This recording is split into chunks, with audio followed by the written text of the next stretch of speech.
Alright everybody, buckle up because we're about to travel way back to a time when life was simpler, movies were wilder, and the only way to get a little bit of outrageous entertainment into your teenage life was to sneak downstairs, slide a VHS into the player, turn the volume down low, and hope your parents didn't suddenly decide to check on you.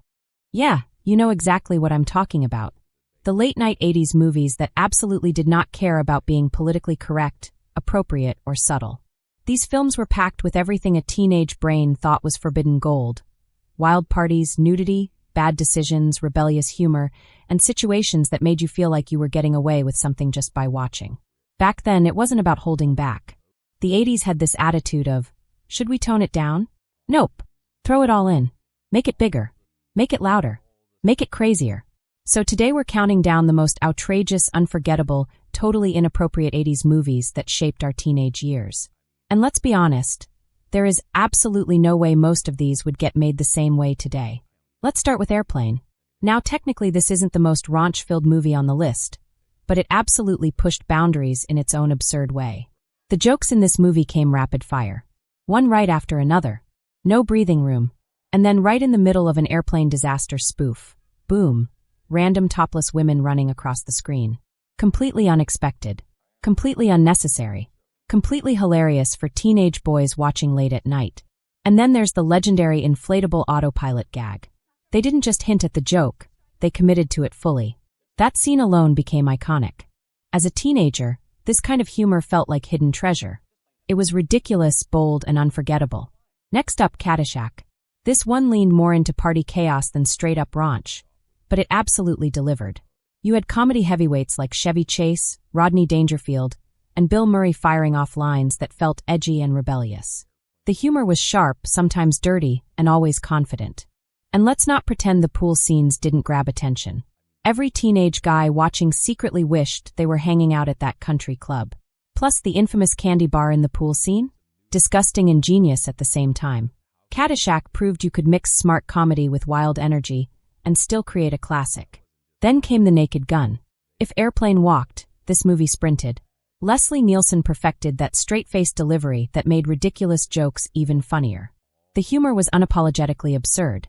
From over-the-top visual gags to scenes that pushed suggestive humor right to the edge, it never hesitated.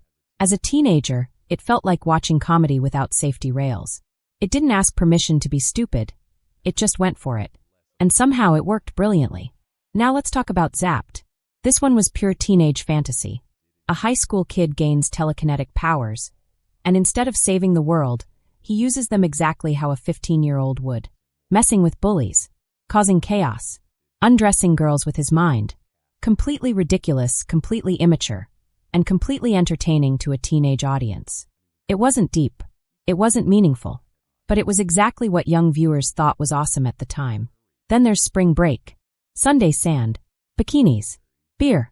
No real plot. And honestly, nobody cared. This movie was basically a 2-hour beach party. It made every kid stuck in algebra class dream about ditching school and heading straight to Florida. It wasn't about storytelling. It was about fantasy. It was about that wild freedom vibe the 80s sold so well. Moving on to Private Resort. Before Johnny Depp became a global superstar, he was running around a fancy hotel getting into awkward and chaotic situations. This movie mixed slapstick comedy with eye-catching beach energy and teenage curiosity. It was outrageous. It was silly. And for 80s teens, it was prime late-night material. Then we hit up the creek. College guys. River rafting competition. Bad decisions. Partying. Beauty pageants. It was absurd from start to finish. The kind of movie that made college look less like studying and more like non-stop insanity. Watching it at 16, you'd think higher education was just one giant party with occasional homework. Next, Weird Science. 2 nerdy high schoolers use a computer to create the perfect woman. Peak 80s sci-fi fantasy. It blended teenage hormones with tech dreams in a way only that decade could pull off. Kelly LeBrock stepping onto the screen instantly turned this into legend status for young viewers. It wasn't realistic. It wasn't subtle. But it captured that teenage imagination perfectly. Now, Night Shift. This one added a weird twist, running a brothel out of a morgue. Just typing that sounds insane. But with Henry Winkler and a hyper-energetic Michael Keaton leading the charge, it became this strange mix of smart comedy and outrageous premise. It was bold, It was risky, and it somehow worked. Then there's the wild life. Basically the spiritual younger sibling to Fast Times at Ridgemont High. Parties. Teenage chaos. Minimal responsibility. Maximum attitude. It didn't care much about plot, it cared about vibe. And the vibe was pure 80s rebellion. Next up, Hot Bodies. The title tells you everything. Beach setting. Guys trying desperately to impress women. Overconfidence everywhere. Terrible pickup strategies. And yet, teenage audiences loved every second of it. It felt like a handbook of what not to do. But that didn't stop anyone from watching. Then we have Private School. Teenage hormones dialed up to maximum. Boys sneaking into dorms. Risky situations. And Phoebe Cates becoming legendary in the eyes of an entire generation. It definitely wasn't educational, but it was memorable. Moving on to Bachelor Party. Tom Hanks before he became America's nicest guy. Here, he was in full chaotic mode. Wild bachelor party. Over-the-top antics. Animals. Pranks. Total madness. It was outrageous and fearless. And it showed a completely different side of an actor who later became known for wholesome roles. Then there's Risky Business. The iconic slide across the floor in socks and a dress shirt. That alone made history. A high school kid turning his house into a business venture while his parents are away? Pure 80s audacity. It balanced fantasy with consequences in a way that felt thrilling at the time. Of course, we can't forget Fast Times at Ridgemont High. A snapshot of high school life, parties, crushes, awkward moments, and yes, that famous pool scene that teenage boys replayed endlessly. It felt real but still rebellious. Then came Revenge of the Nerds. Underdogs versus jocks. Revenge through pranks and technology. It was exaggerated, messy, and absolutely a product of its time.